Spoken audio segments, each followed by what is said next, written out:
નર્મદે હર. માં નર્મદા નદી વિશ્વની એક એવી નદી કે જેની પરિક્રમા કરવામાં આવે છે.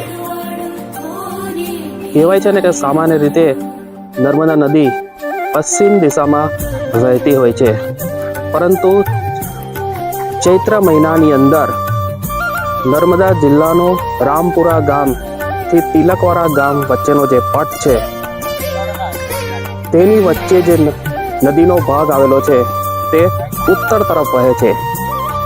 એટલે લાખોની સંખ્યાની અંદર શ્રદ્ધાળુઓ માં નર્મદાની પરિક્રમાનો લાભ લે છે. માં નર્મદે હર.